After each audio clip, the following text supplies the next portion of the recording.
Hola, ¿qué tal? ¿Cómo han estado? Mi nombre es Eduardo Miguel Gómez López, soy celayense, ciudadano y aspiro a ser patriota. Por medio de este conducto, quiero manifestarles y compartirles que escribí un libro titulado El canibalismo y la Constitución Mexicana rumbo a la Cuarta Transformación. Pero más que nada también quiero manifestarles el por qué lo escribí. En la actualidad vemos una sociedad semiconvulsionada, una deshermandad por parte de los mexicanos, en la cual también observamos cómo los funcionarios públicos maltratan a los usuarios. Los abogados, en vez de buscar a veces la justicia, buscan rendijas, recodecos para burlarse de ella. El maltrato entre mexicanos, que se da comúnmente inclusive en el extranjero, y aquí en México. O lo vergonzoso de sentirnos descendientes de otras razas cuando nuestra es una cultura más excelsa y más grande. Pues bien, descubrí que los problemas que tenemos de desunión, de la mala costumbre de chingarnos unos con otros, se debe a la falta del patriotismo. Empecé a observar la historia desde liberales contra conservadores, centralistas, federalistas, me refiero desde 1824 hasta la fecha, la sangrienta Revolución Mexicana, el divisionismo polula, por eso le llamo el canibalismo y la Constitución Mexicana. ¿Por qué? Porque canibalismo es el acto de comerte la carne de tu propia especie. Metafóricamente trasladado a lo que les platico, ¿verdad? Es fregarnos unos mexicanos con otros, es decir, hay desunión y no hay hermandad. Descubro a través de la historia que es por falta, insisto, de falta de identidad nacional y patriotismo, reafirmo. Pero resulta que el problema ni siquiera viene de 100 años. En mis estudios, en mis análisis, descubrí que tiene casi 5 siglos la falta de identidad y el divisionismo que vivimos los mexicanos, que precisamente es nuestro talón de Aquiles que no nos deja progresar porque no podemos unirnos en equipo, pero debemos convertirla en piedra angular. Pues bien, hace 5 siglos, a la llegada de los españoles, México era un país riquísimo en cultura, era pluricultural. Había aztecas, zapotecas, mixtecos, tarascos, purépechas. Y sabemos perfectamente que una cultura define un pueblo y lo separa de otro. Pues como éramos riquísimos pluriculturales, estamos divididos como algo natural. Precisamente el primer emperador azteca en 1325, Acamapistli, lo entendió y empezó la unificación del país. Acamapistli pues muere en 1376, pero la labor de Acamapistli de unidad siguió.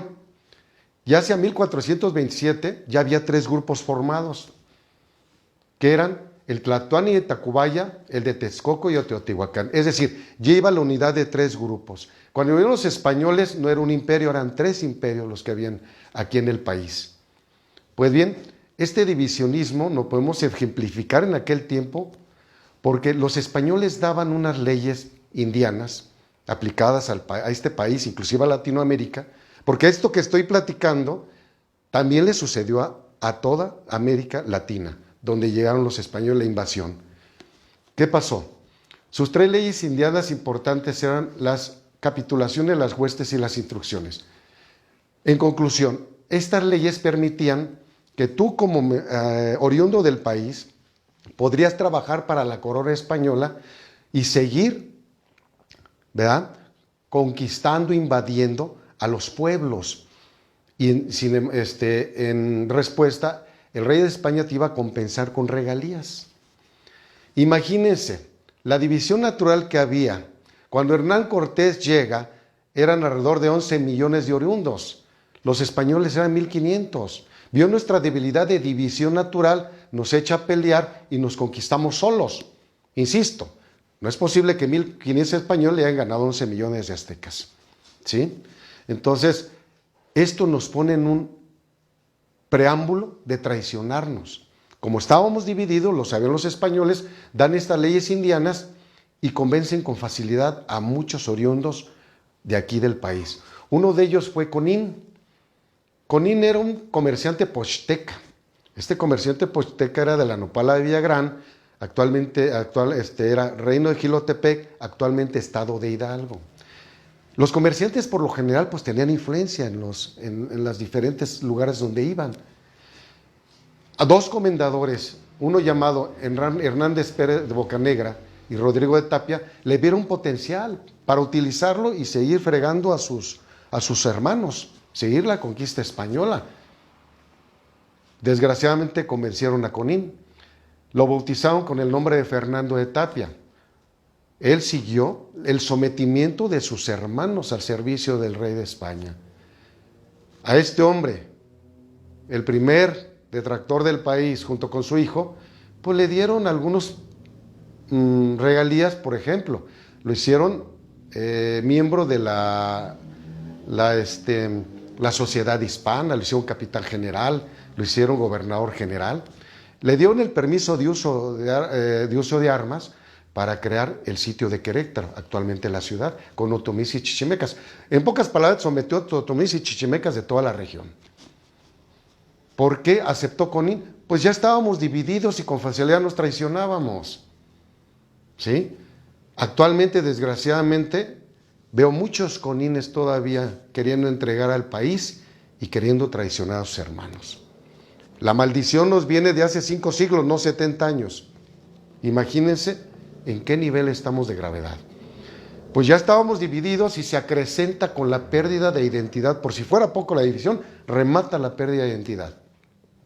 Con el complejo de bastardía, la ley de pernada y el castramiento. Complejo de bastardía porque venimos producto de violaciones.